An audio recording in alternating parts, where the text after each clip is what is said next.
Voy eshak deydigan Nodirxo'ja akamizga qisqacha parodiya qilgan holatda ushbu Sparring komplekt modelimizni, yangilik modelllarimizni xudo xolasa sizlarga qisqacha obzorini qilib beramiz. Xudo xolasa videodan uzoqlashmang, narxlarni oxirida aytib o'tamiz. Xudo xolasa ushbu modelimiz oldi fasadlari Krashinning MDF New Classic variantida ishlangan, korpuslarimiz rossiyskiy laminatda ishlangan.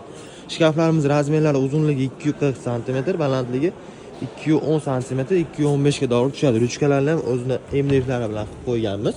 Xudo xolasa ichlarini ko'rsangiz, chuqur 55 cm ichlari ishlangan. Xudo xolasa oynalariga ham keladigan bo'lsak, yodviy oynalari bilan xudo xolasa uyingiz yanada yorqinroq holatda ko'rsatib beradi.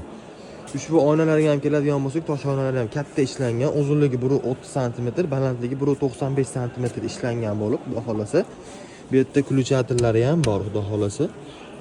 Hop, spanligimizga keladigan bo'lsak, uzunligi 220 cm, eniga 170 cm ishlangan. Bosh tomonimiz spinkalari ham polni materiallarda qoplangan, polni paralon bilan jihozlangan. Tortmalarimiz ham 100% davchilik sistemada, 100% PVH kromkada jihozlangan xudo xolasa. Ushbu modelimiz kimga qiziq bo'ladigan bo'lsa, pastga plus belgisini qoldiradigan bo'lsa, to'liq ma'lumot beramiz. Ushbu modelimiz butun vodiy bo'ylab dastlabki ustanovkalari bilan 8 million 200 ming so'mdan bo'ladi.